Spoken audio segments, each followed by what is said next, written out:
ಮಂಡ್ಯ ಜಿಲ್ಲೆಯ ಶ್ರೀರಂಗಪಟ್ಟಣದ ಚಾಮುಂಡೇಶ್ವರಿ ದೇವಾಲಯದಲ್ಲಿಂದು ವರ್ಧಂತಿ ಮಹೋತ್ಸವವನ್ನು ಅದ್ದೂರಿಯಾಗಿ ಆಚರಿಸಲಾಯಿತು. ಚಾಮುಂಡಿ ದೇವಿಗೆ ವಿಶೇಷ ಅಲಂಕಾರ ಮಾಡಲಾಗಿತ್ತು. ಮಂಡ್ಯ ಜಿಲ್ಲೆ ಅಲ್ಲದೆ ಮೈಸೂರು, ಚಾಮರಾಜನಗರ ಸೇರಿದಂತೆ ರಾಜ್ಯದ ಮೂಲೆ ಮೂಲೆಗಳಿಂದ ಬಂದಿದ್ದ ಭಕ್ತ ಸಮೂಹ ವರ್ಧಂತಿ ಮಹೋತ್ಸವದಲ್ಲಿ ಪಾಲ್ಗೊಂಡು ದೇವಿಯ ದರ್ಶನ ಪಡೆದು ಪುನೀತರು.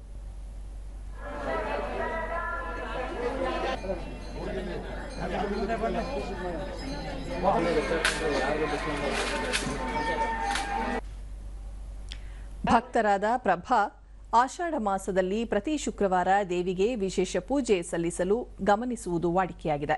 ವಿಶೇಷವಾಗಿ ವರ್ಧಂತಿ ಮಹೋತ್ಸವದ ಅಂಗವಾಗಿ ದೇವಿಗೆ ವಿಶೇಷ ಅಲಂಕಾರ ಮಾಡಿರುವುದು ಹೆಚ್ಚು ಆಕರ್ಷಣೀಯವಾಗಿದೆ ಎಂದರು. ಹಿಂಗೆ ಎಲ್ಲರ ಮೇಲೂ ಇರಲಿ, ಇಲ್ಲಿ ಅಲಂಕಾರ ತುಂಬಾ ಚೆನ್ನಾಗಿರುತ್ತೆ. ನಾನಂತೂ ತುಂಬಾ ನಾವು ಅನ್ಕೊಂಡಿದ್ದೆಲ್ಲ ಆಗಿದೆ. ಇಲ್ಲಿ ಸವಿತಾ ದೇವಿಗೆ ವಿಶೇಷ ಅಲಂಕಾರ ಮಾಡಿರುವುದನ್ನು ಭಕ್ತರು ಕಣ್ತುಂಬಿಕೊಳ್ಳುತ್ತಿದ್ದಾರೆ ಎಂದರು. ತುಂಬಾ ಚೆನ್ನಾಗಿದೆ, ಇಷ್ಟವಾಗಿದೆ. ದೇವಸ್ಥಾನ ತುಂಬಾ ಅಲಂಕಾರವಾಗಿ ಚೆನ್ನಾಗಿರ್ತದೆ. ತುಂಬಾ ಇಷ್ಟ ಆಯ್ತದೆ. ನೋಡೋದಿಕ್ಕೆ ಕಣ್ಣೇ ತುಂಬಂಗೆ ಅಮ್ಮ ಚೆನ್ನಾಗಿ ಕಾಣಿಸ್ತಾರೆ. ತುಂಬಾ ಚೆನ್ನಾಗಿ ವಿಶೇಷತೆಯಾಗಿ ಚೆನ್ನಾಗಿ ಮಾಡ್ತಾರೆ.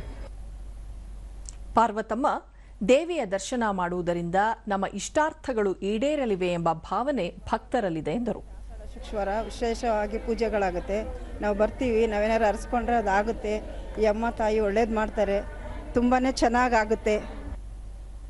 ರುಕ್ಮಿಣಿ ವಿಶೇಷ ಅಲಂಕಾರದಲ್ಲಿ ವಿರಾಜಮಾನಳಾಗಿರುವ ದೇವಿ ದರ್ಶನ ಪಡೆದಿದ್ದರಿಂದ ಧನ್ಯತಾ ಭಾವ ಮೂಡಿದೆ ಎಂದು ವಿವರಿಸಿದರು. ಬಂದವರು ಕೋರಿಕೆ ಎಲ್ಲ ನೆರವೇರಿಸ್ತಾರೆ ಅಂತ ಎಲ್ಲರೂ ಬಂದು ಹೋಗ್ತಾ ಇರ್ತಾರೆ.